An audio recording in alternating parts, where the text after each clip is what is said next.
Dear Bhai, what is it about festivals that makes me miss home so much more, makes me miss you so much more? Is it something in the air? I don't know why, but each year around Diwali, I miss the familiarity of being around all of you. You came into my life when I was 12 and a half years old.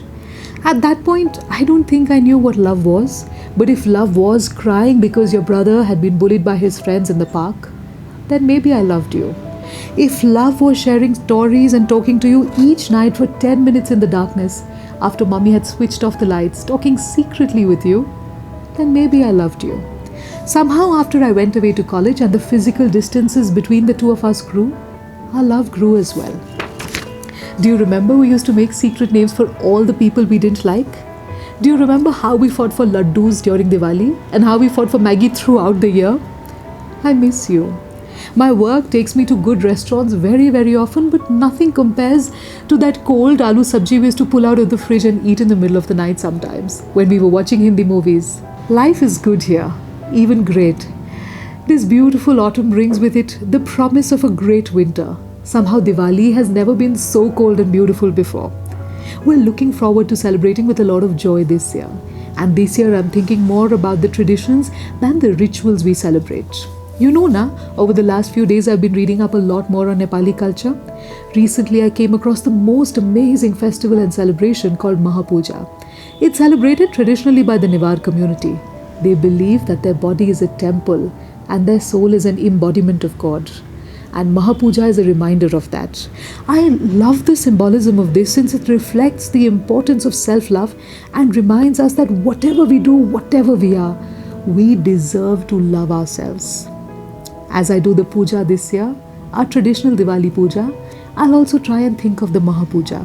I'll remind myself of this ideology, and I think you must remember too, because we need to be able to incorporate this self-love into our lives. It's a profound thought, isn't it? This year when I do the Diwali puja, I'll miss you some more. Sometimes I feel I'm being silly. How can I still miss you all so much? Although it's been 14 whole years. Maybe I should be used to it by now. But no. Each year, after I talk to you in the morning and we giggle and laugh and share jokes, on Bhai Tika Day, I hang up the phone and I wipe away my tears. After all, I'm the only one who's away. All of you are together. Sometimes I wonder, do you all miss me? Do you realize I'm not there? Can a virtual Bhai Tika ever replace your dirty forehead when 5 sisters would run and apply tika all over you while you were screaming and running away from us? Yes, phones are good, video calls are good, but I don't think they'll ever be able to replace that human touch. Very often we are experts at avoiding what's right in front of us. We all know that time is like a river. It never returns. Yet we underestimate its power. We don't respect it enough, do we? I wish I'd respected time a bit more. I wish I had held you tighter the last time I met you. I wish I had cooked some more for you the last time I cooked for you for Bhai Tika. And I wish I'd agreed to buy you those stupid headphones when you wanted them. I wish.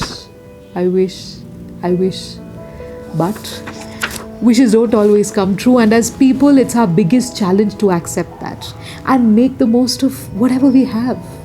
So this year, let's do the best we can. Let's cook the same food in both the houses. Let's both dress up well. And let's celebrate virtual Bhai Tika, because really that's all that we can do. Promise that you'll send me a nice gift. After all, you've started working now. And I also promise to treat you to unlimited momos and maybe even cook sizzlers for you once you're here. And more than that, I promise that this year I'm not going to cry, because I know that our bond isn't measured by the kilometers between us, but all the strength of the love in our hearts. Waiting to see you soon. Love, Didi. Wait. The letter isn't over yet. P.S. Don't irritate mummy too much. She was telling me that you play the music very loudly at night. P.P.S. I love you, although I don't say it often enough. I love you, although you are the most irritating one. I love you, although you only call me up when you have money trouble or girlfriend trouble. I love you, even when I tell you that I don't. Take care, Babu.